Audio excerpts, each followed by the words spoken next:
Olá, meus amigos. Então vamos dar sequência à nossa aula de demissão com justa causa. Já fizemos aquela análise doutrinária sobre este tipo de demissão e agora vamos falar sobre o artigo 482, que é um dos mais importantes que tem também dentro da CLT. Vamos falar das hipóteses que a CLT previu de demissão com justa causa, lembrando que existem outras além dessas trazidas pela CLT. Eu também vou trazer algumas ao final da análise do artigo 482. E além disso também existem as reformas, né? A gente vai ver aqui que nesse artigo 482 a reforma trabalhista trouxe a linha M. E vamos conhecer qual que é essa nova previsão de demissão com justa causa. Então, o artigo 482 da CLT diz que constituem justa causa para rescisão do contrato de trabalho pelo empregador a linha A, ato de improbidade. O que seria o ato de improbidade? Nós que somos da área do direito, provavelmente muitos de vocês, né, já vimos aquela lei 8429, né, que é a lei da improbidade administrativa, que trata do ato de improbidade dentro da administração pública, né, porque improbidade não é um tipo penal, né, mas aquilo ali é algo muito de extrema importância dentro da administração pública, né? A improbidade administrativa. E dentro da CLT, ali da seara trabalhista, também existe essa proibição, né? A improbidade, ela jamais deve existir em lugar algum, tanto na administração, né, pública direta e indireta, que aí a lei 8429 regulamenta, quanto na área privada, ali na seara trabalhista, com esse artigo 482, a linha A, que também fala que é causa de demissão com justa causa, a improbidade. E o que seria a improbidade? A improbidade é aquela conduta faltosa do empregado que age de modo contrário à lei e que também envolve a desonestidade, envolve a lesão ao patrimônio do empregador, envolve coisas muito amplas. Então, é uma conduta criminosa, né? Não é um tipo penal ali do Código Penal, mas o próprio ato de improbidade pode acarretar tipos penais, né? E além disso, normalmente importa um prejuízo patrimonial ao empregador ou a um terceiro. Geralmente é um prejuízo patrimonial, como um furto, como uma apropriação indébita, né, ficar com aquilo que não é seu. Então, a grande maioria dos casos envolve um dos tipos penais de ofensa ao patrimônio, ainda que o próprio ato em si não seja um tipo penal, mas envolve um tipo penal, tá? E, por exemplo, igual eu já disse, furto, roubo, apropriação indébita, tudo isso é tipo penal. E, além de estar cometendo um ato de improbidade, ele está cometendo um tipo penal, tá? Então, a falsificação de um atestado médico também pode configurar uma improbidade. Além de um dano patrimonial, prejuízo patrimonial, a improbidade também pode ser um atestado médico falso, né? Uma desonestidade ali, estar passando o empregador para trás, né? Querendo levar vantagem em cima dele, prejudicando o serviço ali daquela empresa, né? A prestação de serviços, por mera, só por causas particulares, porque não quer trabalhar.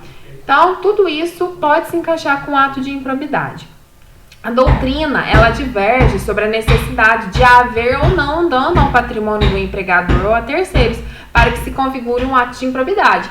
Parte da doutrina defende que sim, que deve haver ali um prejuízo ao patrimônio do empregador, para que se configure um ato de improbidade.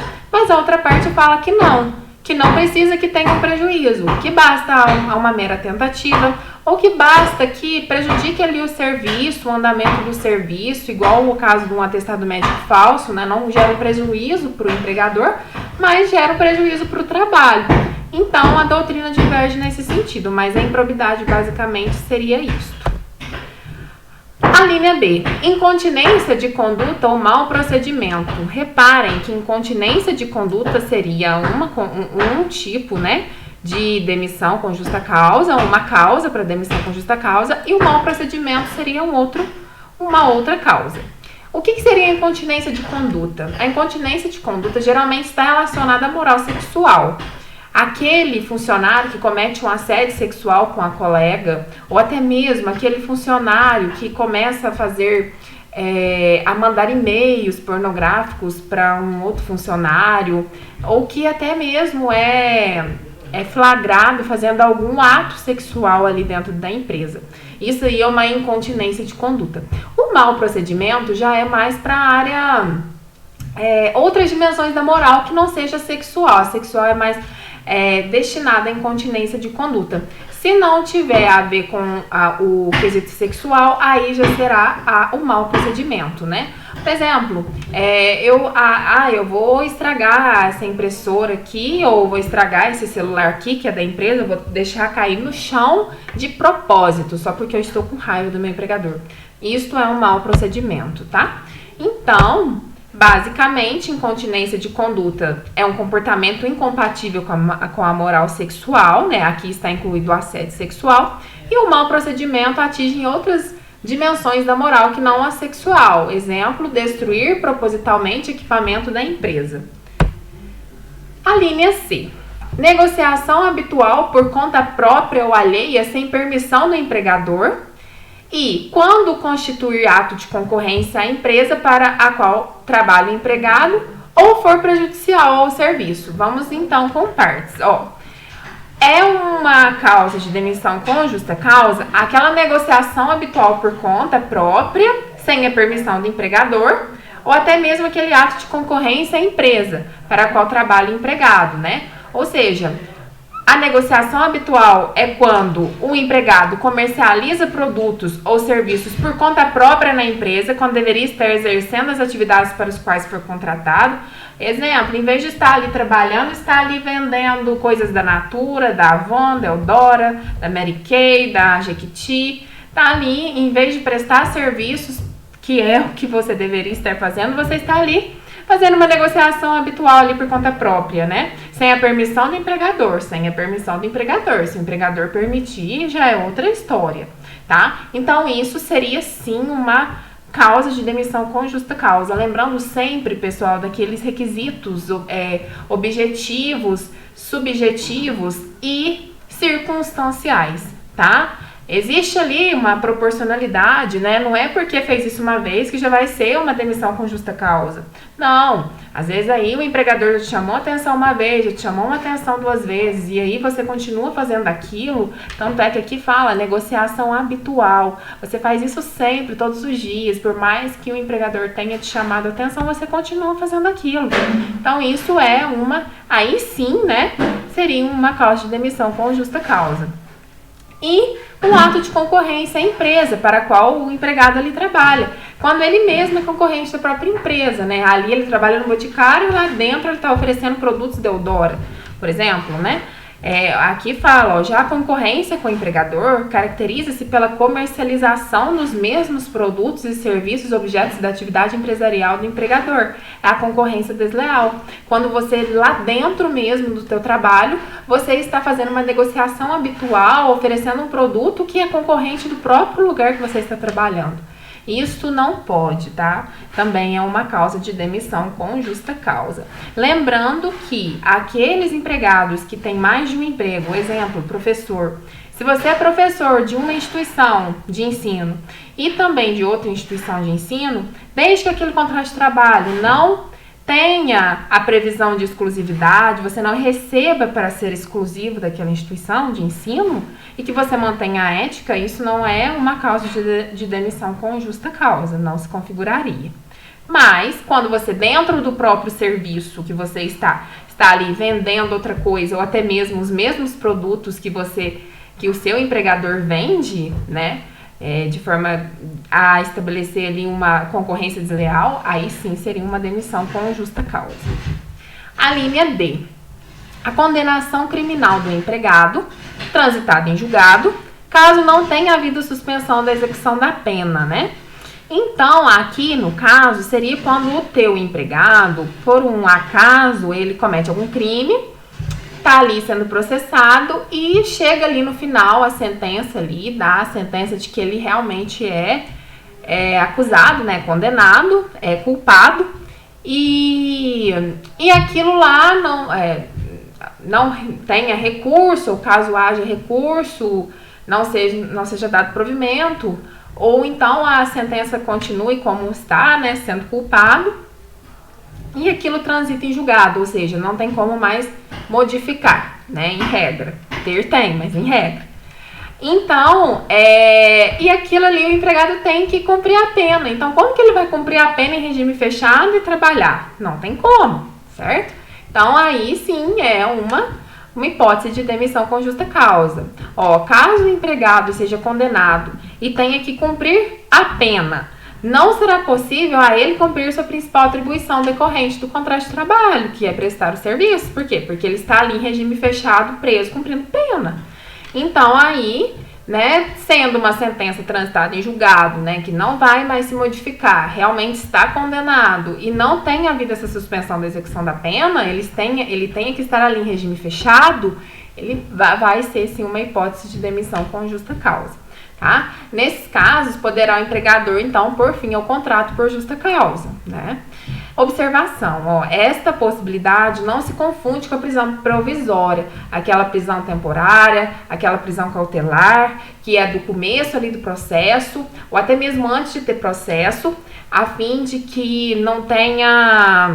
não atrapalhe a investigação, não destrua provas, aquela prisão ali temporária, tá? Provisória, cautelar.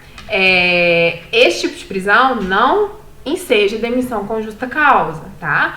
É apenas aquela transitada em julgado, que já tem aquela sentença definida, transitada em julgado, e que o empregado tenha que cumprir pena em regime fechado, tá?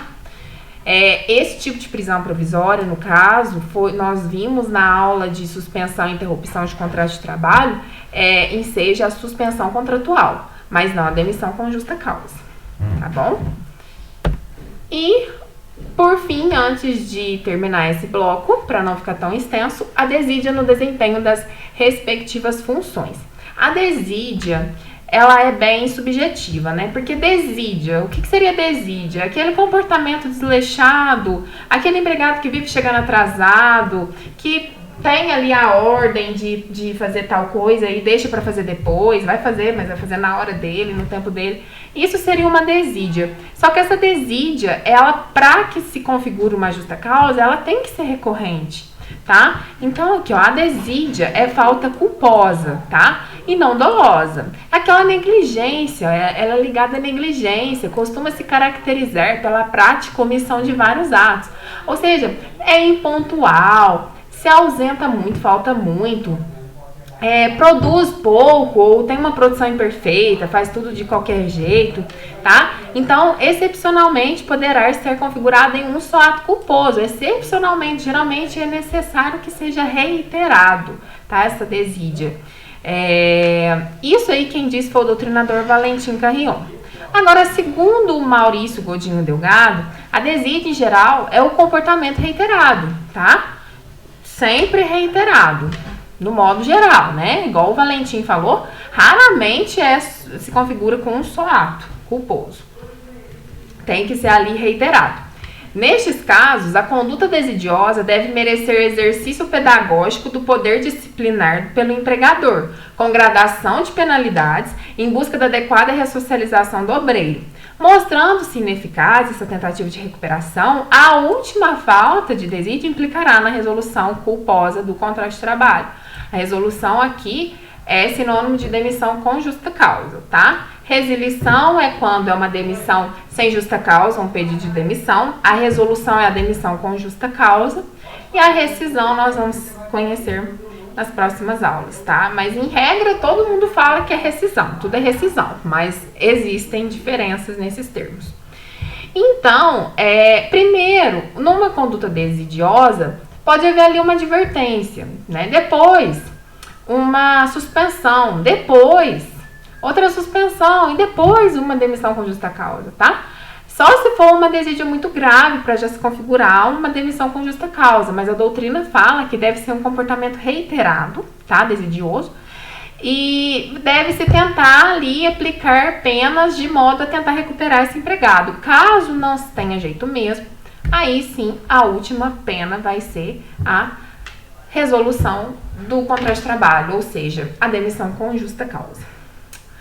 Pessoal, no próximo bloco, então, nós iremos dar sequência ao artigo 482, a linha F, e iremos tratar da embriaguez habitual em serviço, tá bom? Para não ficar tão extenso o bloco nem cansativo, então vamos dar uma pausa.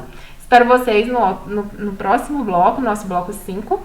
E é isso, então. Um abraço, obrigada a todos os inscritos, obrigada a todo mundo e vamos continuar com os estudos firmes. Até mais. Tchauzinho.